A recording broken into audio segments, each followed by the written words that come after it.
Hello दोस्तों। पे fixation जो FRSR का पार्ट है, इस पे हम चर्चा करेंगे।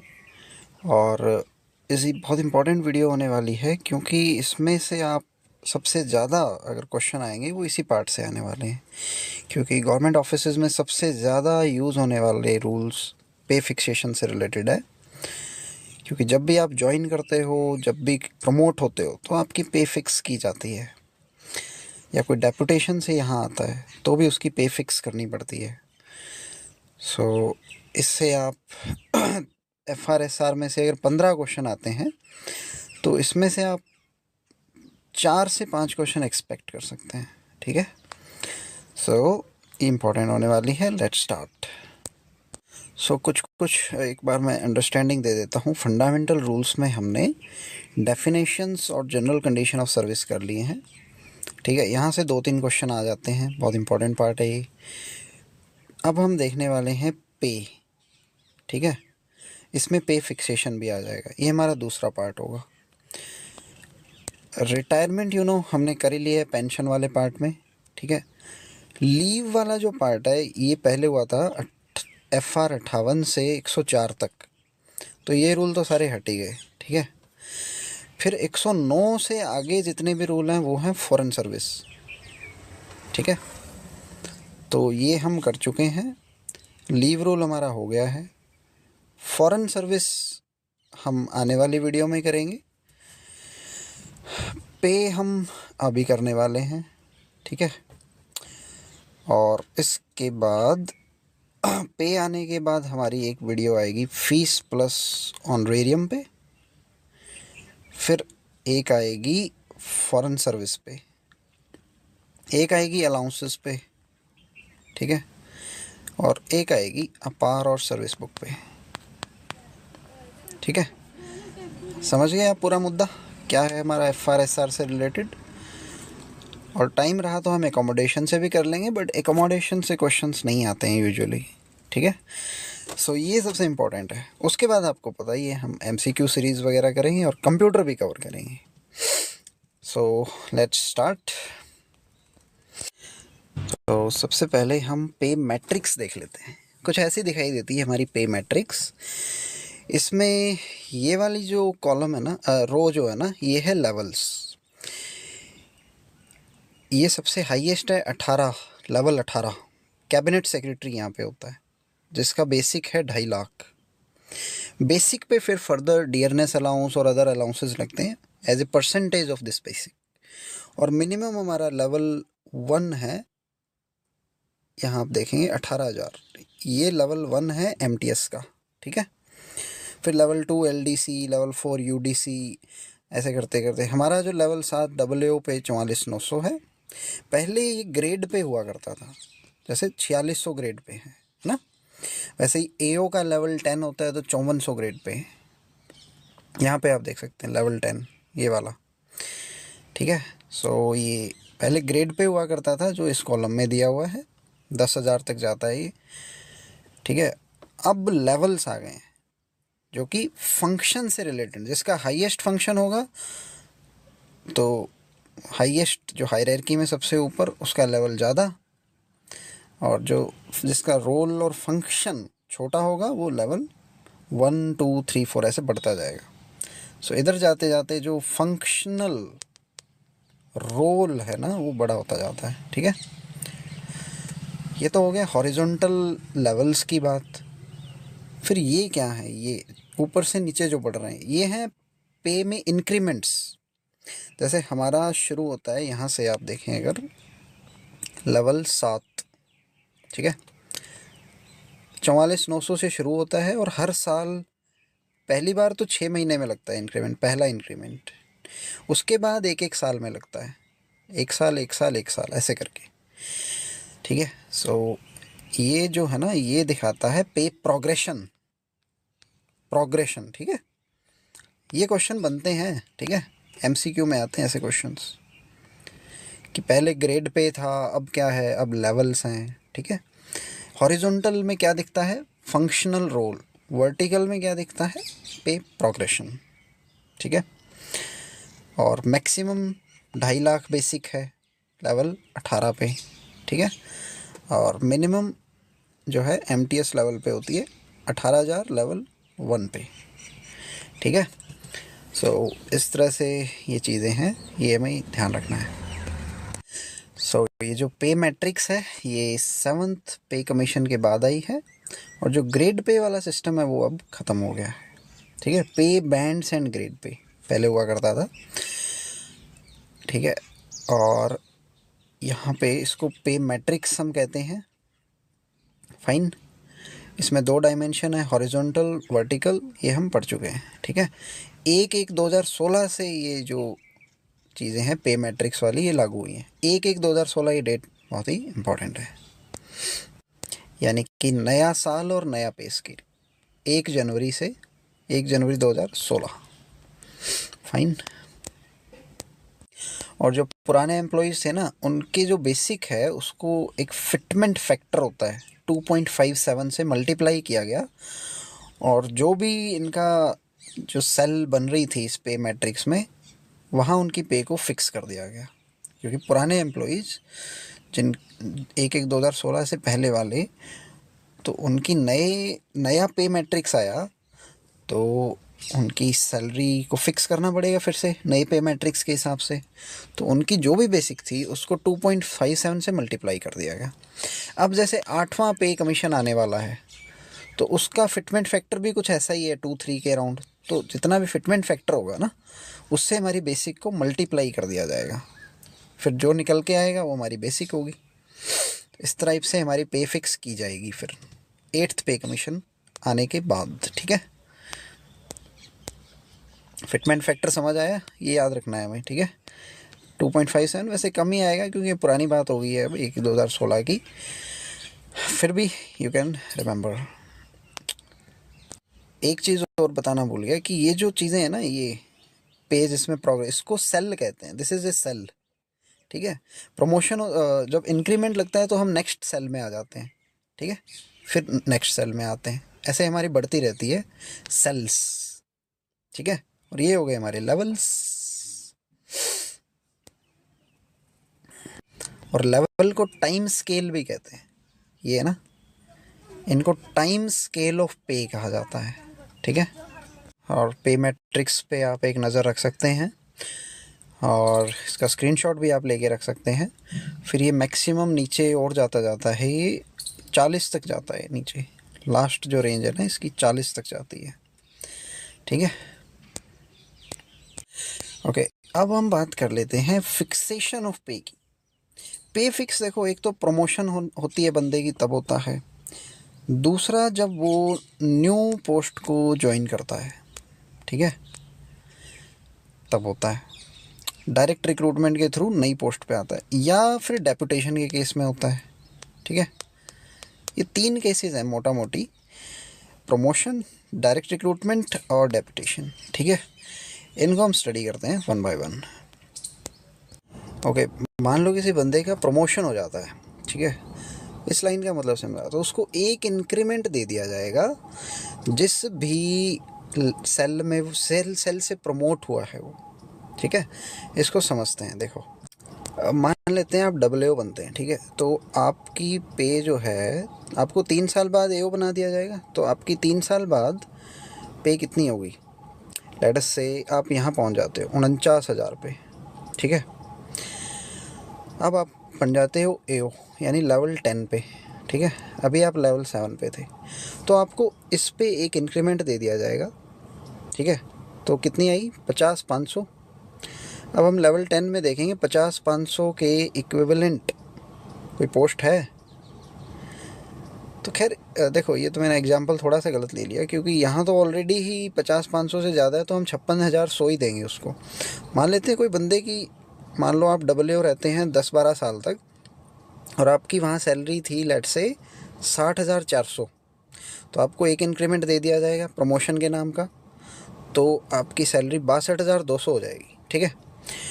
तो अब हम लेवल 10 में देखेंगे 62,200 के इक्विवेलेंट कौन सा है यहाँ। सो 61,300 ये तो देंगे नहीं, कम हो जाएगा, तो next higher cell that is 63,100, यहाँ आपकी पे फिक्स कर दी जाएगी। फिर यहाँ एक गड़बड़ हो जाती है। मान लो किसी एम्प्लॉई का मान लो यहाँ किसी का प्रमोशन होना है और उसके अगले दिन ही उसका डेट ऑफ नेक्स्ट इंक्रीमेंट भी है, तो अगर आपने यहाँ उसको प्रमोशन दे दी तो वो इंक्रीमेंट का फ़ायदा नहीं ले पाएगा। ठीक है, तो एम्प्लॉई को FR22IA1 के तहत ऑप्शन दिया जाता है कि आप डेट ऑफ नेक्स्ट इंक्रीमेंट से अपना प्रमोशन, अपनी पे फिक्स करवाना चाहते हैं या डेट ऑफ प्रमोशन जो हुई है, यहाँ पे प्रमोशन हुई है ना, यहाँ से पे फिक्स कराना चाहते हैं। ठीक है, तो अगर वो डेट ऑफ नेक्स्ट इंक्रीमेंट से चुनता है तो क्या होगा वो हम अब देखते हैं। तो इसमें ऐसा होगा, बहुत मुश्किल नहीं है। मान लो आपकी सैलरी यहाँ थी 60,400, लेवल 7 में, आप डबल ए हैं। ठीक है, तो उसने कहा है मेरा डेट ऑफ नेक्स्ट इंक्रीमेंट से फिक्स करो, आप पे फिक्स हमारी डेट ऑफ नेक्स्ट इंक्रीमेंट से करो, प्रमोशन की डेट से मत करो। तो जिस डेट से प्रमोशन हुई है वहाँ से लेकर डेट ऑफ नेक्स्ट इंक्रीमेंट तक भी तो उसकी कुछ सैलरी होगी इस पीरियड में भी।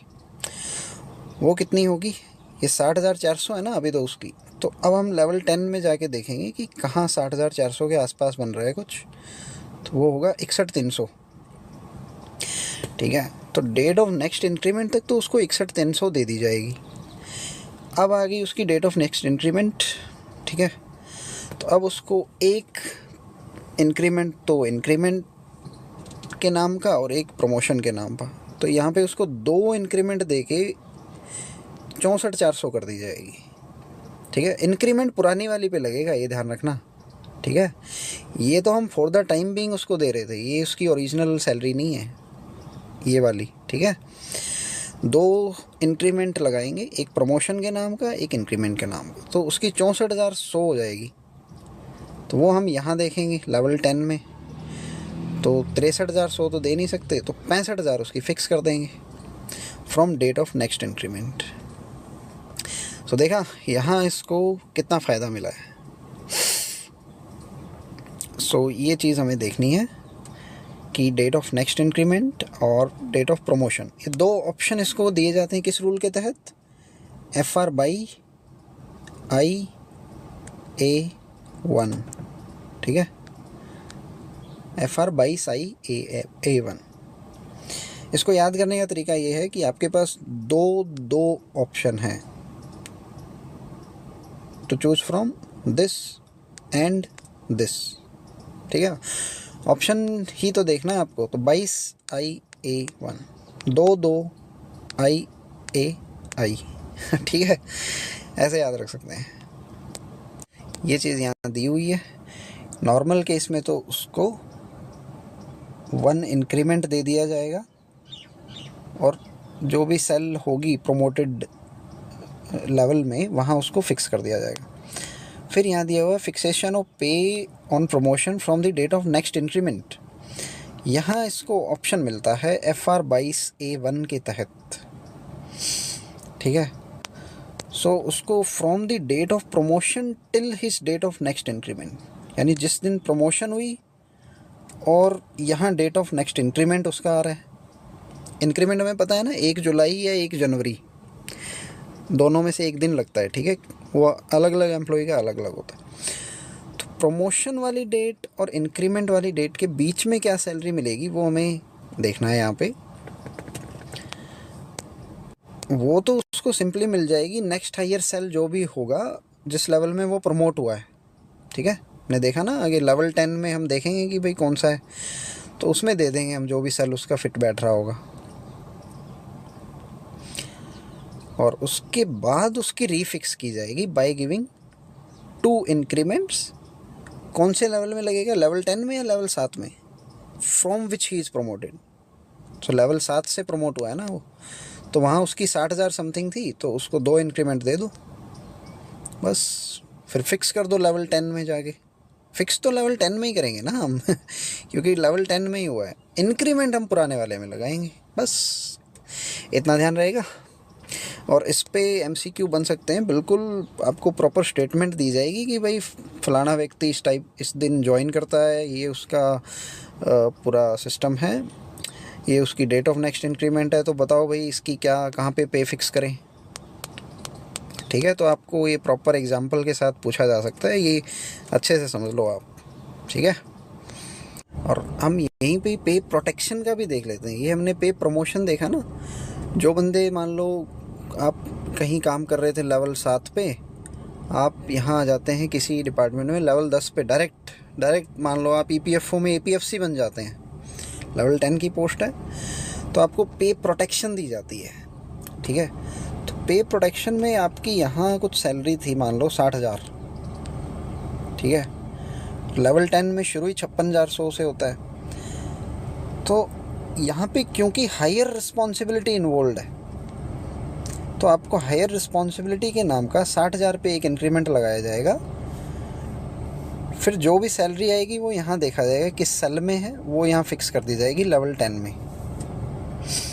ठीक है, और ये चीज़ प्रोबेशन पूरा होने के बाद की जाती है।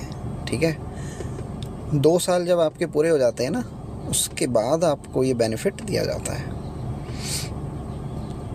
ठीक है, तो हमने दोनों चीज़ें कवर कर ली है, प्रमोशन के केस में पे फिक्सेशन, और डायरेक्ट रिक्रूटमेंट के थ्रू कोई बंदा आता है जहाँ हायर रिस्पॉन्सिबिलिटी इन्वॉल्व है।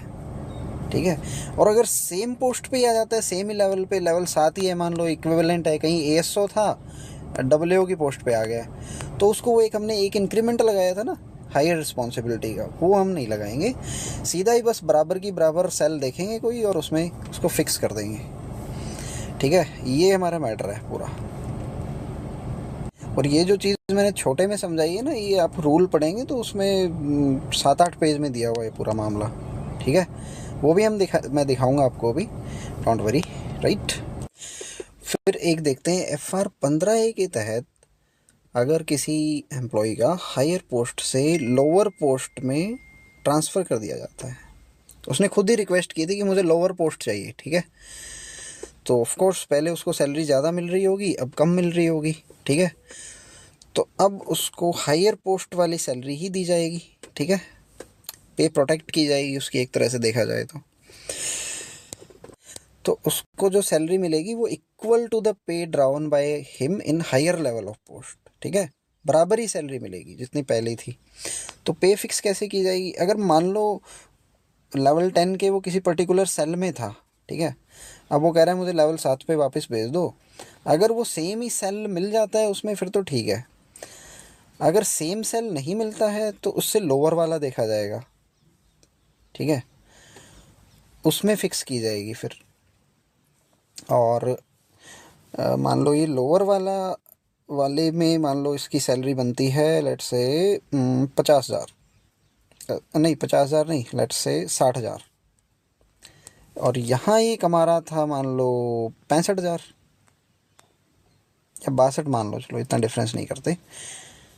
तो अब ये जो उसको घाटा हुआ है 2,000 का, ये उसको पर्सनल पे के रूप में भी दिया जाएगा। ठीक है, ये चीज़ यहाँ लिखी हुई है।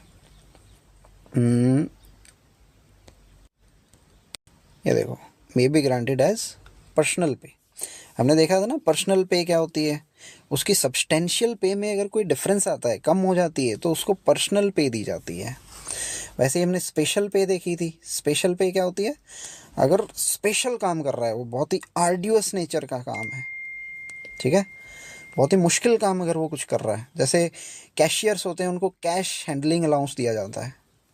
ठीक है, सो वो अपने आप में एक आर्ड्यूअस नेचर का काम है, तो उसको स्पेशल पे कहा जाता है। ये हुआ पर्सनल पे, ये हुआ स्पेशल पे, हमने रिवाइज भी कर दिया है यहाँ पे। ठीक है, सो ये याद रखना है, स्टेज नेक्स्ट बिलो। ठीक है, यूजुअली हम देखते हैं स्टेज नेक्स्ट हायर, अगर हमें हायर पे फिक्स करनी है। अगर हमें लोअर पोस्ट पे फिक्स करनी है तो स्टेज नेक्स्ट बिलो। स्टेज इसको बोलते हैं सेल कोई। ठीक है, अगर ये लेवल 10 वाली कोई सेल है, हमें लेवल 7 पे जाना है, अगर सेम सेल नहीं मिली तो हम लोअर पे देखेंगे, नेक्स्ट बिलो। ठीक है, सो ये हुआ हमारा हायर पोस्ट से लोअर पोस्ट जाने के बाद किस तरह से पे फिक्स करते हैं। ठीक है, और एक लाइन और लिखी हुई है, मान लो लेवल 10 पे वो कुछ कमा रहा था लेट्स से 65,000। ठीक है। और अब वो जाना चाहता है लेवल 7 पे। लेवल 7 का मान लो मैक्सिमम जो जाता है वर्टिकल रेंज वो ही लेट से 60,000 है, एज्यूम कर रहा हूँ मैं, ठीक है। तो उसको तो घाटा हो गया। तो हाँ, हमें क्या है, घाटा देना पड़ेगा अब, क्योंकि मैक्सिमम ही लेवल 7 में ये है, तो हम इससे ज़्यादा कैसे दे दें। तो उसको यहीं पे ही रेस्ट्रिक्ट कर दिया जाएगा, ठीक है। यूजुअली कोई एम्प्लॉय क्यों जाएगा, बट कई बार होता है कुछ एम्प्लॉय जाना चाहते हैं, ठीक है। सो वो उसको ये नुकसान झेलना पड़ेगा। अगर 65,000 की इक्विवेलेंट कोई सेल यहाँ मिल जाती है फिर तो अच्छी बात है, लोअर में उसको वहाँ फिक्स कर देंगे। नहीं मिलती है और मैक्सिमम ही अगर 60,000 है यहाँ लेट से, तो उसको 60,000 पे ही रोका जाएगा, ज़्यादा नहीं दिया जाएगा फिर से, क्योंकि लेवल 7 में मैक्सिमम ही इतना है, हम कहाँ से लाएं। और सो ये हुआ यहाँ पे।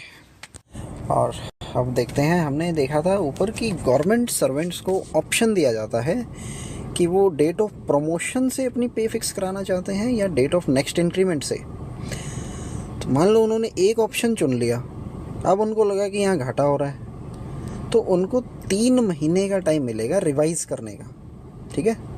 3 महीने के अंदर अंदर वो री एक्सरसाइज कर सकते हैं अपना ऑप्शन, और जो भी उनको नुकसान हुआ है वो एरियर के रूप में दे दिया जाएगा। इतनी सी बात है यहाँ पे।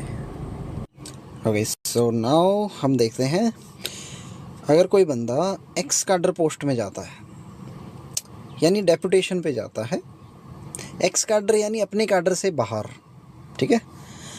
मतलब आप मान लो डब्ल्यू हैं किसी यहाँ पे, ठीक है, एम्स में आप जाते हैं, लेट से मिनिस्ट्री में एएसओ की पोस्ट पे, यानी आप डेपुटेशन पे गए हैं, तो ये अपने काडर से बाहर की पोस्ट है ना, एएसओ। सो इसको बोल दिया एक्स काडर पोस्ट पे डेपुटेशन पे कोई बंदा जा रहा है। मान लो आप दिल्ली चले गए, ठीक है, वहाँ पे जाके आपकी पे कैसे फिक्स होगी ये हम देखते हैं। थोड़ा एग्जाम्पल चेंज करते हैं, यहाँ पे एएसओ की जगह हम ले लेते हैं एएसओ से थोड़ा हायर, एसओ मान लेते हैं लेट से, ठीक है, लेवल 10 हो गया, ठीक है। अब हम देखेंगे, अब इसके पास दो ऑप्शन है,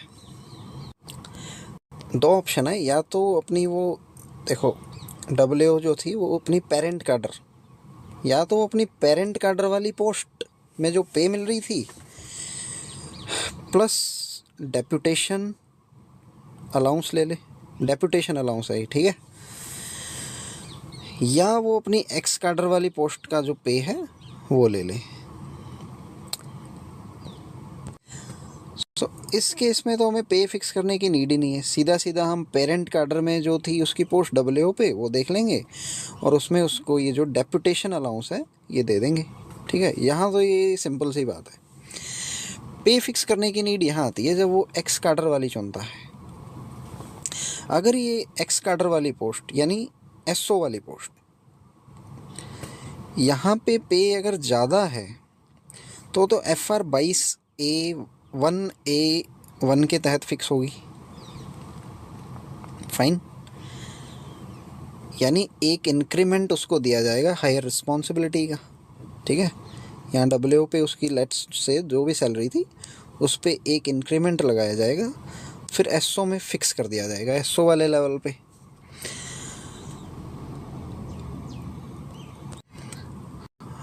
और अगर एक्स काडर वाली पोस्ट यानी एसओ वाली पोस्ट पे उसकी सैलरी कम है, ठीक है, फिर उसकी पे फिक्स की जाएगी FR 22A2 के तहत। इसमें तो बस सिंपली देखा जाएगा, सेल मिला लिया जाएगा। मान लो डब्ल्यू पे उसकी सैलरी बढ़ के हो गई थी 44,900 से, मान लो ये 60,000 पे पहुंच गया था, तो इसमें सीधा सीधा देखेंगे कि भाई फिर एसओ नहीं, मतलब एसओ पे जा रहे फिर तो मिलेगा ही मिलेगा इंक्रीमेंट, ठीक है। यहाँ मान लो वो सेम ही पोस्ट पे जाता है एएसओ की पोस्ट पे, हायर नहीं है ना, तो बस 60,000 के इक्विवेलेंट कोई सेल देखी जाएगी, 60,000 वाली वहाँ पे फिक्स कर दी जाएगी, ठीक है। 60,000 वाली नहीं है तो उससे नेक्स्ट हायर, बस यहाँ इंक्रीमेंट नहीं दिया जाएगा, बस सेम सी बात है, ठीक है। तो एक्स काडर में बस जो प्रमोशन वाली थी ना वही सेम ही मैटर है, बट एक डिफरेंस है बस कि यहाँ पे डेप्यूटेशन ड्यूटी अलाउंस दिया जाता है एक, अगर बंदा अपने पेरेंट काडर की पोस्ट चुनता है, ठीक है। सो ये दोनों मिला के दिए जाते हैं। अदरवाइज जो नॉर्मल पे फिक्सेशन हमारी थी अगर एक्स कैडर वाली पोस्ट वो चुनता है यानी अपने कैडर से बाहर, तो उसकी नॉर्मल जो हम पे फिक्स करते आ रहे हैं वैसे ही फिक्स होगी। अगर हायर रिस्पॉन्सिबिलिटी है तो उसका एक इंक्रीमेंट दे दिया जाएगा। हायर रिस्पॉन्सिबिलिटी यानी मान लो AA से आप SO जा रहे हो तो आपको हायर रिस्पॉन्सिबिलिटी दी जाएगी, तो उसके नाम का एक इंक्रीमेंट दिया जाएगा ऐसे, और फिर फिक्स कर दिया जाएगा। अदरवाइज़ अगर सेम लेवल पे ही जा रहे हो तो फिर भाई नॉर्मल तरीके से फिक्स किया जाएगा, कोई इंक्रीमेंट नहीं दिया जाएगा। इतनी सी बात है बस, ज़्यादा कॉम्प्लिकेटेड तो नहीं है। I hope you are able to understand this. Okay, so अब मान लो आप AA थे, आप कहीं गए हुए हो SO की पोस्ट पे मिनिस्ट्री में डेपुटेशन पे। डेपुटेशन को फॉरेन सर्विस भी कहते हैं, ठीक है। यूजुअली डेपुटेशन को फॉरेन सर्विस तब कहते हैं जब वो कंसोलिडेटेड फंड ऑफ इंडिया से पैसा ना आ रहा हो, ठीक है। मिनिस्ट्री में गए हो तो उसको फॉरेन सर्विस नहीं कहेंगे, ठीक है। चलो पॉइंट पे आते हैं। AA से आप SO बन के मिनिस्ट्री में गए हैं डेपुटेशन पे फॉर 3 ईयर्स और 4 ईयर्स, ठीक है। अब यहाँ पे एम्स बठिंडा में आपकी मान लो प्रमोशन ड्यू हो जाती है, आपको AA से AO बनना है,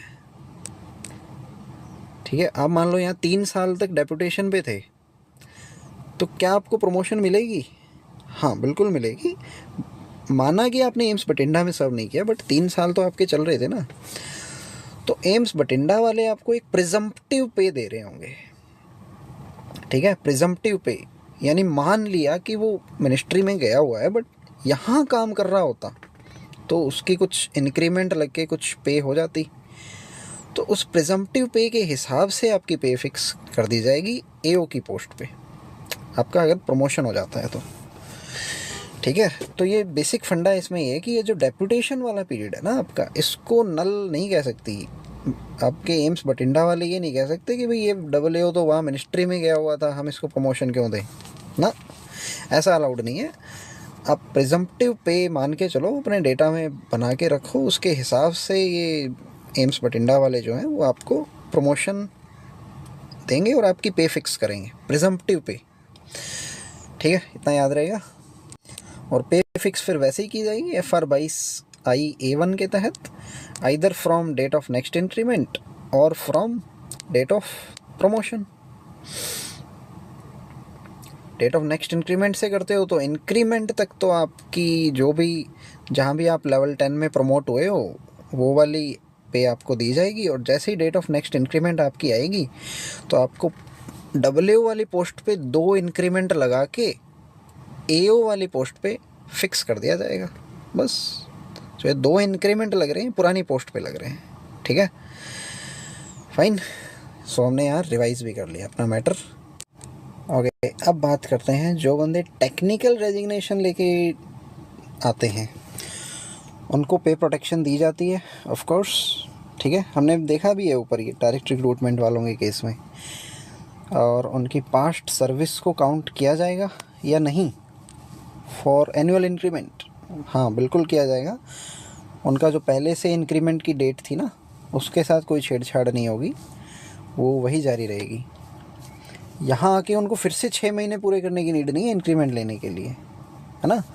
मान लो किसी बंदे ने यहाँ, मान लो किसी बंदे का डेट ऑफ नेक्स्ट इंक्रीमेंट है 1 जुलाई, ठीक है, और वो एम्स बठिंडा में आके लेट से ज्वाइन करता है, मान लो 15 जून को कर रहा है, ठीक है। तो अगर ये फ्रेश रिक्रूट होता है फिर तो 15 जून के बाद देखे जाते, 6 महीने कब पूरे होते हैं, तो उसको पहला इंक्रीमेंट यहाँ दे दिया जाता। अब अगर ये टेक्निकल लेके आया ना, तो ये 15 जून के बाद 6 महीने नहीं देखे जाएंगे, सीधा उसको 1 जुलाई को नेक्स्ट इंक्रीमेंट दे दिया जाएगा, क्योंकि पहले से सर्विस इसकी कंटिन्यू है, तो ये 6 महीने की नीड नहीं है, ठीक है। और पहला इंक्रीमेंट 6 महीने के बाद मिला है, दूसरा कब मिलता है? दूसरा 1 साल के बाद, ठीक है, आगे 1 साल के बाद मिलता है। पहला जो है वो 6 महीने के बाद मिलता है, ये कंफ्यूज नहीं होना है यहाँ पे। सो इतनी बात यहाँ पे लिखी हुई है कि इस टाइप से पे फिक्स होगा इनका। और अगर वो बंदा मान लो कहीं LDC था, ठीक है, वहाँ उसकी सैलरी हो गई थी लेट से 50,000 बेसिक, और अब वो यहाँ AA बन के आ रहा है, तो अब उसको देखा जाएगा कि पहले तो हायर रिस्पॉन्सिबिलिटी दी जा रही है उसको, तो हायर रिस्पॉन्सिबिलिटी का एक इंक्रीमेंट लगेगा, एक इंक्रीमेंट लगा के यहाँ फिक्स कर दी जाएगी। अगर मान लो कोई बंदा ASO है कहीं, ठीक है, उसकी भी सैलरी लेट से 50,000 हो रखी है, तो इक्विवेलेंट पोस्ट है ना ये, हायर रिस्पॉन्सिबिलिटी नहीं है, तो 50,000 के बराबर ही कोई सैल देखी जाएगी लेवल 7 में, वहाँ फिक्स कर दी जाएगी। हायर रिस्पॉन्सिबिलिटी नहीं है तो कोई इंक्रीमेंट नहीं दिया जाएगा एक,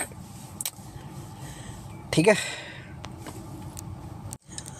और ये जो PSU वाले बंदे हैं, ये भी अगर डायरेक्ट रिक्रूट होके आते हैं तो इनकी भी पे फिक्स की जाएगी, ठीक है। सेम ही मेथड लगेगा, बस मेन मुद्दा हमारा ये है कि पे प्रोटेक्ट करनी है हमें, ठीक है। पे बंदे की कम नहीं होनी चाहिए, फाइन। एक कॉन्सेप्ट आता है, इसको डिटेल में नहीं पढ़ना, बस इतना देखना है कि स्टेपिंग अप क्या होता है, स्टेपिंग अप ऑफ पे। मान लो 2016 से पहले कोई बंदा था, उसकी सैलरी, वो भले ही सीनियर था, ठीक है, उसकी कुछ पे फिक्स की गई नए पे मैट्रिक्स के हिसाब से। अगर वो कम बनती है उसके किसी जूनियर से जो 1 जुलाई 2016 के बाद आता है, तो ये जो कम बनी है ना, जितनी कम बनी है उतना स्टेप अप कर दिया जाता है। फिर ये जो नई पे बनेगी ये स्टेपिंग अप के बाद दी जाती है। सो स्टेप अप करना इतना ही है बस, ठीक है। आपको अपने जूनियर के बराबर पे आपकी होनी चाहिए अगर आप सेम लेवल पे हो। सो ये एनोमलीज आई थी, ठीक है, जब नया पे मैट्रिक्स आया था 1 जुलाई 2016, 1 जनवरी 2016 सॉरी, ये हमने फिटमेंट फैक्टर 2.57 से मल्टीप्लाई किया ना लोगों की बेसिक पे को, तो जो उनकी नई सैलरी निकल के आई तो कुछ केसेस में वो कम बन रही थी, सेम 2016 के बाद अपॉइंट होने वाले उन्हीं के ही जूनियर से। सो ये कमाल की बात हो गई थी, इसलिए इनको स्टेप अप किया गया इनकी पे को।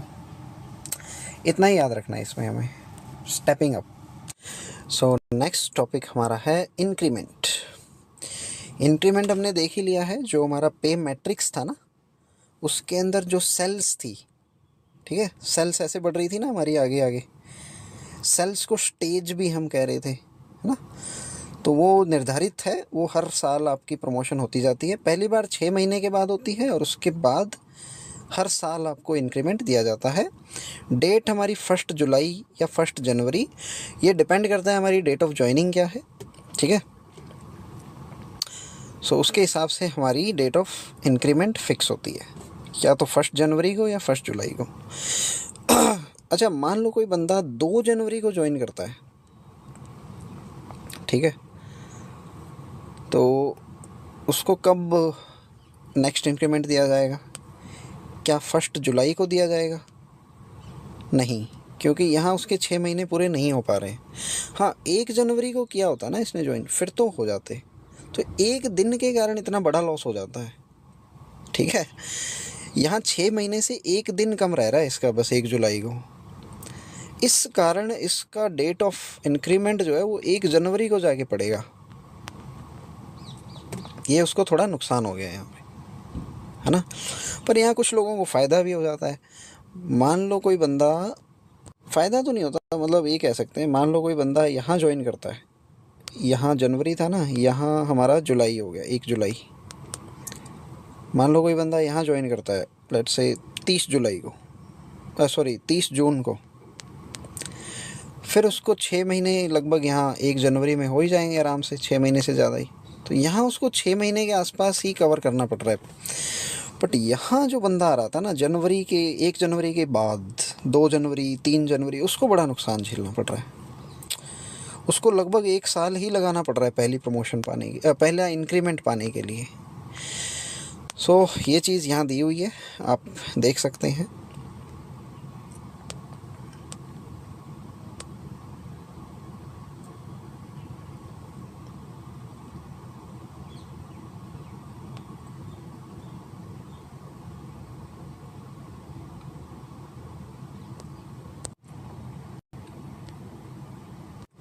ये यहाँ दिया हुआ है कि 3 महीने के बाद फिर से ऑप्शन दिया जाता है पे फिक्सेशन के लिए, ऑप्शन चुनने का।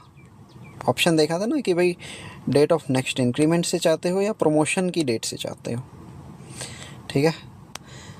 ये 3 महीने की लिमिट हमें याद रखनी है। 3 महीने के बाद ये आप फिर से ऑप्शन एक्सरसाइज कर सकते हो अगर आपको लगता है कि आपके थोड़ा नुकसान हो गया है। सो नाउ विल सी कौन से पीरियड्स इंक्रीमेंट के लिए काउंट होते हैं। हमें पता है इंक्रीमेंट पहली बार 6 महीने के बाद मिलता है ज्वाइनिंग के बाद, और फिर 1 साल के बाद मिलता है। सो ये 6 महीने या 1 साल पूरा करने के लिए कौन सा पीरियड काउंट होगा। देखो वो पीरियड तो होगा ही होगा जिसमें आप ड्यूटी पे थे, ठीक है। किसी दूसरी पोस्ट पे आप सर्व कर रहे थे बिकॉज ऑफ डेपुटेशन या वट एवर रीज़न या फॉरेन सर्विस, बट हाँ वो कम पे वाली पोस्ट नहीं होनी चाहिए, ठीक है। या तो बराबर पे वाली हो या हायर पे वाली हो, वो पीरियड ही काउंट होगा इंक्रीमेंट के लिए। जब आप छुट्टी पे थे, लीव पे थे, वो भी होगा। हाँ, एक्स्ट्रा ऑर्डिनरी लीव नहीं होनी चाहिए। ईओएल तब दी जाती है जब कोई लीव नहीं हो, ठीक है। तो ये किसी टाइप की लीव है भी नहीं, ये बस एक तरह का मेजर है एक्स्ट्रा ऑर्डिनरी केसेस में कि भाई कोई लीव नहीं है तो आप एक्स्ट्रा ऑर्डिनरी लीव ले लो। तो ये पीरियड काउंट नहीं होगा। बस वो मेडिकल सर्टिफिकेट पे अगर है ना ईओएल, मान लो आपके कोई हाथ पांव टूट गया या कुछ इंजरी हो गई, इलनेस हो गई बड़ी, जिसके कारण आपको ईओएल लेनी पड़ रही है मेडिकल रीज़न के कारण, फिर तो अलाउड है, फिर तो वो काउंट होगा इंक्रीमेंट के लिए, अदरवाइज़ नहीं होगा। या कहीं सिविल कमोशन हो जाता है, ठीक है, यानी भगदड़ मच जाती है, कोई जाम लग जाता है, कुछ भी हो जाता है, उसके कारण आप ज्वाइन नहीं कर पा रहे और आपको ईओएल लेनी पड़ी, ठीक है, तब भी वो पीरियड काउंट होगा। मेडिकल पे है ईओएल तो भी काउंट होगा। या आपने ईओएल ली है for prosecuting higher technical and scientific studies, तब भी काउंट होगा, ठीक है। ये हमने देख ही लिया है। Deputation out of India, foreign service, foreign service यानी जिसका पैसा कंसोलिडेटेड फंड ऑफ इंडिया से नहीं आता है। फॉरेन सर्विस का मतलब दूसरे देशों में सर्विस नहीं है, ठीक है, ये ध्यान रखना है। फिर आप एक पोस्ट से रिज़ाइन करके दूसरी पोस्ट पे जाते हो तो बीच में आपको जॉइनिंग टाइम दिया जाता है। ये जॉइनिंग टाइम टेक्निकल रेजिग्नेशन लेके आते हो ना आप, तब दिया जाता है 12 दिन का लगभग, तो ये भी काउंट होगा। हाँ, ये जॉइनिंग टाइम ये भी FR/SR का ही पार्ट है, FR का पार्ट है। ये 10 से 1 मिनट का टॉपिक है, ये भी हम कवर करेंगे, ठीक है। और जो ट्रेनिंग का पीरियड है अपॉइंटमेंट से पहले का, ठीक है, वो भी काउंट होगा इंक्रीमेंट के लिए, ठीक है। सो बेसिक सी बातें हैं, बस कंफ्यूजिंग यहाँ हो सकती है कि कम पे वाली पोस्ट पे अगर आपने सर्विस दी है वो काउंट नहीं होगा, ठीक है। और ईओएल पे अगर आप चले गए हो तो नहीं होगा। बस ईओएल वो अगर मेडिकल पे है तो हो जाएगा, अगर वो सिविल कमोशन के कारण आपने लिए तो भी हो जाएगा, हायर टेक्निकल स्टडी के लिए लिए तो भी हो जाएगा। अदरवाइज़ ईओएल काउंट नहीं होगा इंक्रीमेंट के लिए, ना ही कम पे वाली पोस्ट होगी, ठीक है। फिर हमने सीसीए रूल में भी देखा था कि withholding of increment cumulative effect से भी हो सकता है और विदाउट क्यूमुलेटिव इफेक्ट से भी हो सकता है। क्यूमुलेटिव इफेक्ट से अगर है तो वो हमेशा के लिए उसकी सर्विस को इफेक्ट करेगा, हमेशा के लिए। और विदाउट क्यूमुलेटिव इफेक्ट है तो वो जब तक वो विदहोल्ड किया गया इंक्रीमेंट तब तक करेगा, और उसके बाद उसका वापस से सारा जो है रिस्टोर कर दिया जाएगा, सारा जो भी इंक्रीमेंट होना था। सो बाकी साथियों के बराबर ही उसकी पे हो जाएगी। यहाँ पे एक बार अगर इंक्रीमेंट रोक दिया तो वो पूरी सर्विस में आपको इफ़ेक्ट डालेगा, ठीक है। एक बार कम हुआ तो वो फिर इंक्रीमेंट लगेगा तो नेक्स्ट इंक्रीमेंट भी आपका बाकी साथियों से कम होगा, तो पूरी सर्विस ही आपको एक इंक्रीमेंट कम मिलता जाएगा, 1 या 2 जितना भी कम किया गया है। सो ये जो क्यूमुलेटिव इफेक्ट वाली जो विदहोल्डिंग ऑफ इंक्रीमेंट है ना, ये मेजर पेनल्टी होती है सीसीए रूल के तहत। विदाउट क्यूमुलेटिव इफेक्ट ये होती है माइनर, क्योंकि इसमें रिस्टोर कर दिया जाता है जितना भी उसका इंक्रीमेंट रोका गया था, वो जैसे ही पनिशमेंट की डेट ख़त्म होती है वहाँ सारा रीस्टोर कर दिया जाता है। ठीक है, ये नुकसान की भरपाई नहीं करते, बस आपकी जो बेसिक पे है वो आपके बाकी साथियों के बराबर कर दी जाएगी, बस इतना ही मामला है। ठीक है, और ये हमें पता ही है 6 जुलाई जो है ना, 6 मंथ जो होते हैं ना वो पूरे करने ज़रूरी हैं पहला इंक्रीमेंट लेने के लिए। ठीक है, और मान लेते हैं 1 जनवरी को कोई बंदा ज्वाइनिंग है उसकी, और 1 जनवरी को हॉलीडे या संडे है, तो 6 महीने उसके 1 जुलाई को हो जाएंगे, तो 1 जुलाई को उसको इंक्रीमेंट दे दिया जाएगा, है ना। आप उसको 1 जनवरी को संडे है तो ज्वाइन तो 2 जनवरी को करवाओगे, और 2 जनवरी से काउंट करोगे तो 1 जुलाई तक 6 महीने नहीं हो रहे हैं, तो आप ये नहीं कह सकते कि आपको 1 जुलाई की जगह 1 जनवरी को हम देंगे, ये नहीं करना है। उसकी कोई गलती नहीं है ना, 1 जनवरी को संडे आ गया तो क्या हो गया, ज्वाइन आप 2 जनवरी को करा रहे हो, पर ज्वाइनिंग डेट उसकी 1 जनवरी की है, संडे है वो अलग बात है, तो 6 महीने 1 जुलाई को उसके पूरे हुए माने जाएंगे। इतनी बात है, क्लियर। अब देखते हैं एडवांस इंक्रीमेंट्स। ठीक है, यानी इंक्रीमेंट की डेट से पहले ही इंक्रीमेंट दे दिया जाना, वो कौन देगा, उसके लिए कॉम्पिटेंट अथॉरिटी कौन होगी, उसके लिए अथॉरिटी वही कॉम्पिटेंट होगी जिसने पोस्ट को क्रिएट किया था। ठीक है, क्रिएट करने वाली अथॉरिटी जो है ना पोस्ट को, वो ही कॉम्पिटेंट है एडवांस इंक्रीमेंट देने के लिए।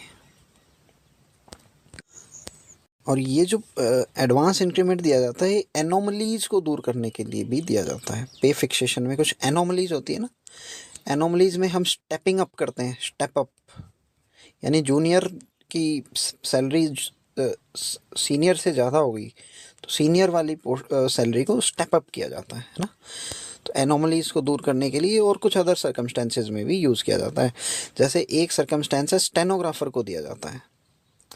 ठीक है, उनको ये जो है ना, मान लो वो 80 उनको लिखना होता है स्टेनोग्राफी में, 80 वर्ड्स पर मिनट पे मान लो कोई स्टेनो रिक्रूट हुआ है, तो पहला इंक्रीमेंट एडवांस मिलेगा अगर वो 100 वर्ड्स पर मिनट वाला टेस्ट पास कर देता है। फिर दूसरा इंक्रीमेंट 120 पे मिलेगा। मान लो वो 80 पे रिक्रूट हुआ और 120 वाला टेस्ट उसने डायरेक्ट पास कर दिया, तो उसको 2 इंक्रीमेंट एक साथ मिल जाएंगे। ठीक है, सो 80 वर्ड्स पर मिनट इनको लिखना होता है, इनकी अपनी भाषा होती है स्टेनोग्राफर्स की, कोड लैंग्वेज में लिखते हैं वो कुछ कुछ ऐसे ऐसे करके। ठीक है, वो उन्हीं को ही समझ आती है। सो 1 2 3 इस तरह से स्पीड काउंट होती है उनकी। 80 वर्ड्स पर मिनट पे कोई रिक्रूट हुआ है और वो 100 वर्ड्स पर मिनट का केस पार कर देता है तो 1 एडवांस इंक्रीमेंट, 120 वर्ड्स का कर देता है तो 2 इंक्रीमेंट्स। ठीक है, और ये जो इंक्रीमेंट्स है ना, ये एक सेपरेट एलिमेंट की तरह ट्रीट होंगे। ये आने वाली जो नेक्स्ट इंक्रीमेंट्स हैं उनके अंदर इनको अब्जॉर्ब नहीं करना है, ये अलग से चलेंगे। ठीक है, एक सेपरेट एलिमेंट की तरह होंगे। जैसे मान लो मेरी बेसिक पे प्लस डीए मेरी सैलरी कुछ है, इसके अंदर ये जो एडवांस इंक्रीमेंट मिला है ना, तो ये बेसिक पे में नहीं ऐड होगा, ये एक सेपरेट एलिमेंट की तरह ऐड किया जाएगा अलग से। जैसे डीए एक सेपरेट एलिमेंट है ना, वैसे ये जो इंक्रीमेंट मिला है इसको हम सेपरेट एलिमेंट की तरह ट्रीट करेंगे, बेसिक पे में ऐड नहीं करेंगे। हाँ, मान लो इस बंदे की प्रमोशन हो जाती है, आगे दिया होगा यहाँ पे, consequent upon they may be granted, ये देखो ना, जैसे उनकी यहाँ पे प्रमोशन हो जाती है, लेट से प्रमोशन हो जाती है तो उसके बाद ये सेपरेट एलिमेंट नहीं रहेंगे, ये बेसिक पे का ही पार्ट बन जाएंगे। फिर मान लो स्टेनो से कोई पीए बन जाता है, ठीक है, तो पीए पे उसकी बेसिक पे लेवल 6 की होती है, तो उसके अंदर ही उसको ऑब्जॉर्व कर दिया जाएगा। ये जो सेपरेट एलिमेंट मिल रहा था ना, ये उसको डिसकंटिन्यू कर दिया जाएगा। फाइन। और ये जो दिया गया इसको स्टेपिंग अप ऑफ पे ऑफ सीनियर्स के लिए काउंट नहीं किया जाएगा। कल को कोई सीनियर आके बोल दे कि इसकी ज़्यादा कैसे होगी, मुझे स्टेप अप करो मेरी सैलरी को, वो अलाउड नहीं है, क्योंकि ये इसकी काबिलियत के दम पे हुई है। स्टेपिंग अप हम दे रहे थे कि भाई फर्स्ट 1/1/2016 के बाद जो नया पे स्केल आया है उसके कारण अगर किसी की पे कम रह गई किसी सीनियर की, फिटमेंट फैक्टर 2.57 से मल्टीप्लाई करने के बाद, उस केस में हम स्टेपिंग अप दे रहे थे इनको, है ना। फाइन। तो क्या ये जो कॉम्पिटेंट अथॉरिटी थी जिसने पोस्ट को क्रिएट किया है, उसके पास ये ग्रांट एडवांस इंक्रीमेंट की पावर है, इस पे क्या कोई रेस्ट्रिक्शन भी है? किस केसेस में वो ये पावर एक्सरसाइज नहीं कर सकती है? मान लो कोई बंदा मेरिटोरियस वर्क कर रहा है, बहुत शानदार काम किया है, तो क्या उसको एडवांस इंक्रीमेंट दे दें? नहीं देना है, ठीक है। मिनिस्ट्री वगैरह की एडवाइस को डिसरिगार्ड करते हुए भी नहीं देना है, नॉर्मल रूल्स को तोड़ के भी नहीं देना है, ये तो सिंपल सी बातें हो गई। पुरानी पोस्ट में मान लो उसको कुछ मिल रहा था, कोई अलाउंसेस वगैरह, डेपुटेशन अलाउंस, कोई और पर्क्स वगैरह थे पुरानी पोस्ट में, अब नहीं है, तो उसको कंपनसेट करने के लिए क्या उनको एडवांस इंक्रीमेंट दे सकते हैं? नहीं दे सकते हैं, क्योंकि ये पोस्ट ही नहीं है ना।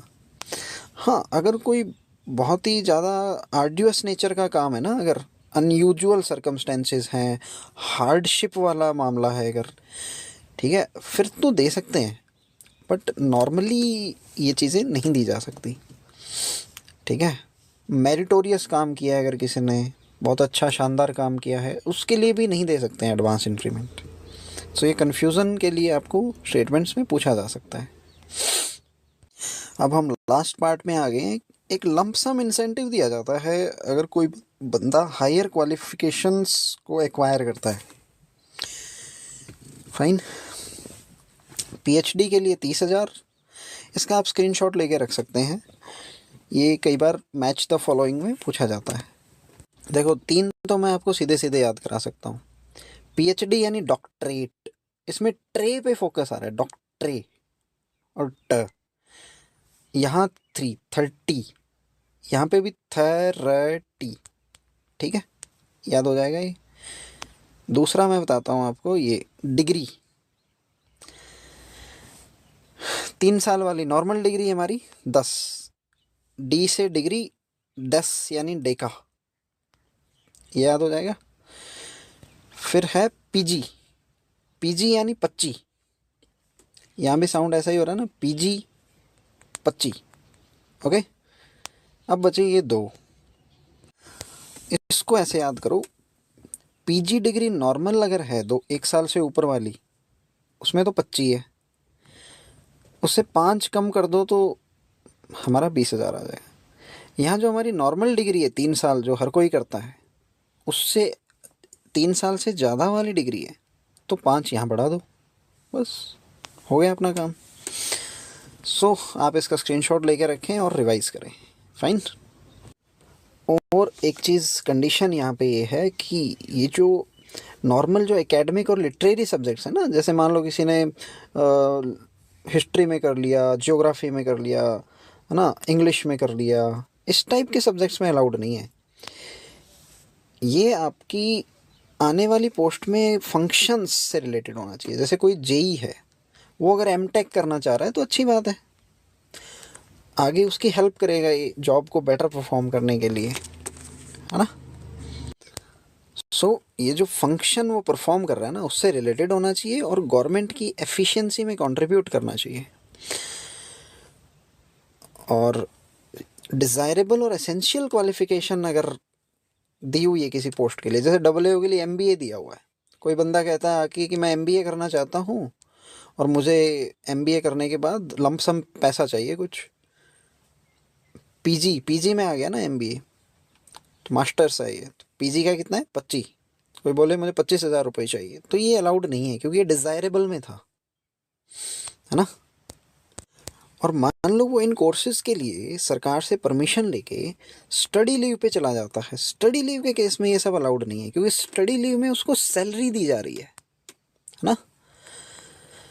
और यहाँ आने के बाद उसको शायद 3 साल सर्व भी करना पड़ता है, नहीं करता है तो सारा पैसा रिकवर कर लिया जाता है। ये जस्ट फॉर रिवीजन है, एक बार चेक कर लेना है, 3 साल है या 2 साल, हमने लीव रूल्स में पढ़ा था, है ना। और 5 साल की सर्विस के बाद मिलता है, 5 साल पूरे हो जाते हैं ना, उसके बाद आप स्टडी लीव पे जा सकते हो 2 साल के लिए, 2 साल का टाइम मिलता है आपको। और ये जो लंपसम है ये मैक्सिमम 2 टाइम्स मिल सकता है और मिनिमम गैप 2 साल होना चाहिए। ठीक है, 2 बार ले सकते हो आप। एक बार मान लो यहाँ लिया तो इसके बाद आपको 2 साल का गैप देना पड़ेगा, फिर दोबारा आप यहाँ ले सकते हो। सो टोटल 2 साल के गैप पे 2 बार आप ये इंसेंटिव, लंपसम इंसेंटिव ले सकते हो। एक कुछ FAQ दिए हुए हैं यहाँ पे, आप देख सकते हैं इसको। पहला तो ऐसे ही है। दूसरा है, कोई बंदा चाह रहा है कि उसकी जो पे फिक्स है वो डेट ऑफ नेक्स्ट इंक्रीमेंट से की जाए, तो कैसे की जाएगी बताओ। हमने देखा था कि उसको पुरानी पोस्ट पे 2 इंक्रीमेंट दे दिए जाएंगे। ठीक है, और जो भी इक्विवेलेंट होगा नई पोस्ट में वहाँ उसकी पे फिक्स कर दी जाएगी। ये जो चीज़ की जाएगी डेट ऑफ नेक्स्ट इंक्रीमेंट पे की जाएगी। मान लो यहाँ वो प्रमोट हुआ, यहाँ उसका डेट ऑफ नेक्स्ट इंक्रीमेंट आया, तो इस पीरियड के दौरान उसको जो हायर सैलरी है ना वो दे दी जाएगी, जो भी उसकी बन रही है, जो भी जिस लेवल में वो प्रमोट हुआ है वहाँ वाली सैलरी दे दी जाएगी नॉर्मली। बट यहाँ पे उसको 2 इंक्रीमेंट, एक तो प्रमोशन का और एक इसकी डेट ऑफ नेक्स्ट इंक्रीमेंट आ गई है इसके नाम का। क्योंकि प्रमोट हुआ था तब हमने कुछ नहीं दिया था इसको, तब हमने नॉर्मली जो भी नेक्स्ट सेल में उसको रख दिया था यहाँ पे, और फिर जब डेट ऑफ नेक्स्ट इंक्रीमेंट आई है तब हमें इसको एक तो प्रमोशन के नाम का, एक डेट ऑफ नेक्स्ट इंक्रीमेंट के नाम का, ये 2 उसको हम इंक्रीमेंट देंगे और पे फिक्स कर देंगे। समझे। नेक्स्ट है, अगर कोई बंदा अपनी रिक्वेस्ट करता है कि मुझे लोअर पोस्ट पे जाना है, तो क्या किया जाएगा। तो और यहाँ पे एक चीज़ और है कि वैसा जिस स्टेज पे वो था उसके इक्विवेलेंट कोई स्टेज अवेलेबल ही नहीं है लोअर लेवल में। मान लो वो लेवल 10 पे 60,000 वाले सेल में था, स्टेज पे था, यानी लेवल 7 पे वो जाना चाह रहा है, वहाँ पे मान लो 60,000 है ही नहीं, मान लो वहाँ पे है 61,000, तो उसको इससे पीछे वाले में फिक्स कर दिया जाएगा। यहाँ पे जो भी होगा, मान लो यहाँ 59,000 पे है कोई एक सेल या स्टेज, तो ये जो 1,000 रुपये का गैप आ रहा है ना, ये इसको पर्सनल पे के रूप में दे दिया जाएगा। समझिए उदाहरण के साथ। सो ये हमारा पे वाला पोर्शन ख़त्म होता है।